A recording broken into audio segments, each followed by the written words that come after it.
नमस्ते बच्चों, किशोरी क्लासेस में आपका स्वागत है। मैं सिप्रा श्रीवास्तव आज आप लोग को पढ़ाने जा रही हूँ। गुंजन कक्षा 4 और पाठ का नाम है कदम का पेड़। इसे सुभद्रा कुमारी चौहान जी ने लिखा है। यह एक काल्पनिक कविता है। इसमें एक छोटे से बच्चे और उसके माँ के बीच के वार्तालाप को कवित्री ने दर्शाया है। कविता पढ़कर हम देखते हैं कि इसमें क्या लिखा है बच्चों।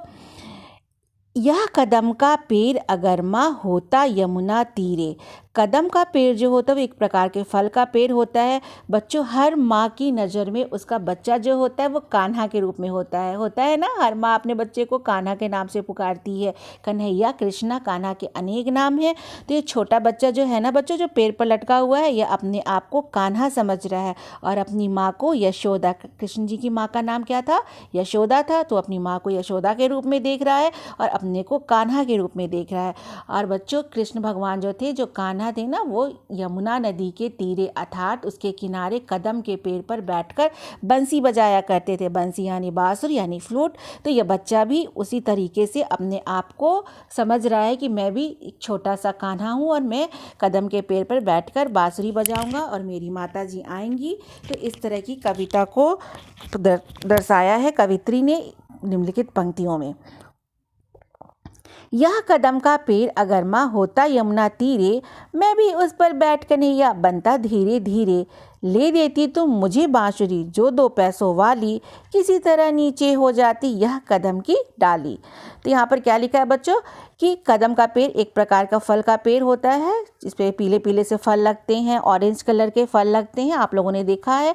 जिन जिन बच्चों ने देखा वो कमेंट बॉक्स में लिखकर बताएंगे मुझे कि कदम का पेड़ उन्होंने देखा है। मैंने देखा और मुझे कदम का जो फल है वो बहुत पसंद आता है बच्चों। हल्का सा खट्टा सा होता है। तो चलिए हम लोग पढ़ना स्टार्ट करते हैं कि कदम के पेड़ अगर होता माँ और यमुना नदी के किनारे, तो मैं उस पर बैठ जाता। जैसे कन्हैया बैठते थे तो मैं भी उस पर बैठकर और धीरे धीरे क्या करता, बांसुरी बजाता। कैसी बांसुरी? 2 पैसों वाली बांसुरी तुम मेरे लिए खरीद कर दे देती और उस बांसुरी को लेके मैं कदम के पेड़ पर यमुना नदी के किनारे बैठकर कन्हैया बनकर धीरे धीरे उसे बजाता।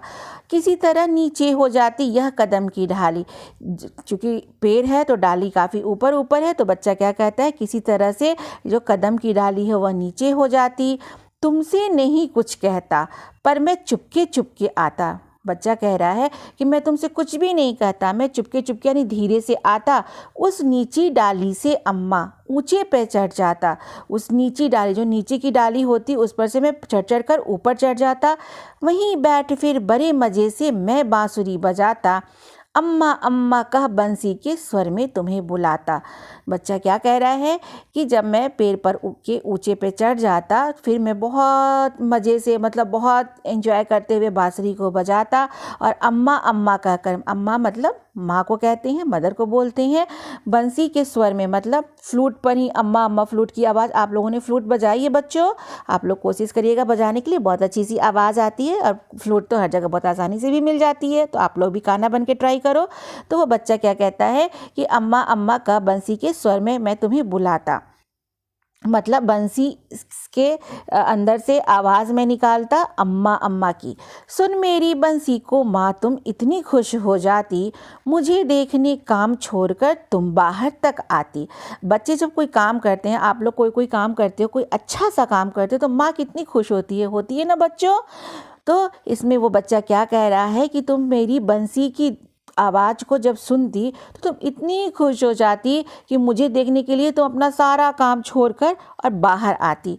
तुमको आता देख बांसुरी रख में चुप हो जाता, पत्तों में छिपकर धीरे से फिर बांसुरी बजाता। माँ कह रही, बच्चा कह रहा है कि जब तुम्हें मैं आता हुआ देखता तो मैं क्या करता कि बांसुरी छुपा देता और पत्तों यानी पेड़ के जो पत्ते हैं उसमें छिप जाता, फिर धीरे से बांसुरी को बजाता। गुस्सा होकर मुझे डांटती, कहती नीचे आ जा, पर जब मैं ना उतरता हंसकर कहती मुन्ने राजा। नीचे उतरो मेरे भैया, तुम्हें मिठाई दूंगी, नए खिलौने माखन मिश्री दूध मलाई दूंगी। जब माँ आती बाहर और मुझे देखती हो मैं नहीं दिखता तो गुस्सा होकर क्या करती हूँ, मुझको डांटती है और कहती नीचे आ जा, क्योंकि माँ को डर लगने लगा ना कि बच्चा बहुत ऊपर चढ़ गया है। और जब वो कह रहा है कि अगर मैं जब नहीं उतरता तो तुम क्या कहती कि हंसते हुए कहती कि मुन्नी राजा, मेरे सोना बेटा, नीचे उतरो, जल्दी आ जाओ मेरे भैया, मैं तुम्हें क्या दूंगी, मिठाई दूंगी, नए नए खिलौने दूंगी, माखन यानी बटर दूंगी, मिश्री दूंगी, दूध दूंगी, मलाई दूंगी। तो इसके लालच में क्या होता कि मैं नीचे से उतरने के लिए तो मुझे ये सारी क्या करती, लालच दिखाती, क्योंकि माँ डर जाती ना कि उसका बच्चा ऊपर चढ़ गया हुआ है। अब आगे की पंक्ति में हम पढ़ते हैं बच्चों, मैं हंसकर सबसे ऊपर की टहनी पर चढ़ जाता, एक बार माँ कह पत्तों में वहीं कहीं छिप जाता। अब माँ को तो बच्चा दिख नहीं रहा क्योंकि वो कहाँ छिपा हुआ है बच्चों, पत्तों के बीच में छुपा हुआ है। फिर वो क्या करता और ऊपर की टहनी पे चढ़ जाता है और कहता है, फिर बोलता है कि मैं एक बार माँ कहकर पत्तों में वहीं कहीं छिप जाता। बहुत बुलाने पर भी माँ जब मैं न उतर कर आता, तब माँ का हृदय तुम्हारा बहुत विकल हो जाता। फिर बच्चा क्या कह रहा है कि जब मैं बहुत ऊपर की टहनी पे पेड़ पर चढ़ जाता और वहीं छिप जाता पत्तों के बीच में, और जब तुम मुझे बुलाती और मैं नहीं उतर के आता तो क्या होता है, जब बच्चे हमारी दिखाई नहीं देते तो हमें बहुत चिंता होने लगती है ना, माँ लोग को चिंता होती है ना बच्चे कि कहाँ गए, मेरा बच्चा कहाँ गया। तो वैसे ये बच्चा कह रहा है कि जब मैं बहुत बुलाने पर भी माँ जब मैं उतर कर नहीं आता तो तुम्हारा हृदय जो है वो बहुत दुख से भर जाता है। हृदय अर्थात दिल को कहते हैं, हार्ट को कहते हैं। तुम आंचल पसार कर अम्मा वहीं पेड़ के नीचे ईश्वर से कुछ विनती करती बैठी आंखें मीचे। वो बच्चा क्या कहता है कि तुम आंचल पसार कर अम्मा वहीं पेड़ के नीचे, मतलब जो साड़ी जो माँ लोग पहनती है ना, उसमें जो आंचल होता है यानी एक साड़ी का जो किनारा होता है उसको तुम वहीं पसार कर मतलब फैलाकर पेड़ के नीचे बैठ जाती और ईश्वर मतलब भगवान जी से विनती अर्थात प्रार्थना करती आंखें नीचे मतलब आंखों को बंद करके। तुम्हें ध्यान में लगी देख मैं धीरे धीरे आता और तुम्हारे फैले आंचल के नीचे छिप जाता। बच्चा क्या कह रहा है कि जब तुम भगवान से प्रार्थना करती, हे भगवान जी मेरे बच्चे को जल्दी से भेज दो, मेरा बच्चा कहाँ है, उसकी आवाज़ तो सुनाई दे रही मगर वो दिखाई नहीं दे रहा। तो तुम आंखें बंद करके जब भगवान से ये प्रार्थना करती तो मैं तुम्हें जब देखता कि तुम ध्यान में लगी हो तो मैं धीरे धीरे आता और तुम्हारे फैले आंचल के नीचे छिप जाता। तुम घबराकर आंख खोलती फिर खुश हो जाती जब अपने मुन्ने राजा को गोदी में ही पाती। इस तरह कुछ खेला करते हम तुम धीरे धीरे, माँ कदम का पेड़ अगर होता यमुना तीरे। बच्चा क्या कह रहा है कि जब मैं तुम्हारे आंचल के नीचे छिप जाता तो तुम घबराकर आंखों को खोलती और देखती अरे मेरा बच्चा तो आ गया और खूब खुश हो जाती और तुम मुझे अपने गोदी में ले लेती, गोदी में पाती, गोदी मतलब माँ के गोद में बैठना। इस तरह से कुछ खेला करते। इसी तरह का खेल हम और तुम धीरे धीरे खेलते। कहाँ कब, अगर कदम का पेड़ यमुना तीरे के अगर कदम का पेड़ होता कहाँ पर, यमुना तीरे। तो बच्चों यहाँ पर सुभद्रा कुमारी चौहान द्वारा यह रचित है, इस याद कर लीजिएगा कवित्री का नाम। इनकी एक कविता झांसी की रानी भी आप लोग को पढ़ने के लिए मिलेगी, बहुत ही अच्छी कविता है। पूरी झांसी की रानी की जीवनी उन्होंने उस कविता के अंदर समाहित कर दी है।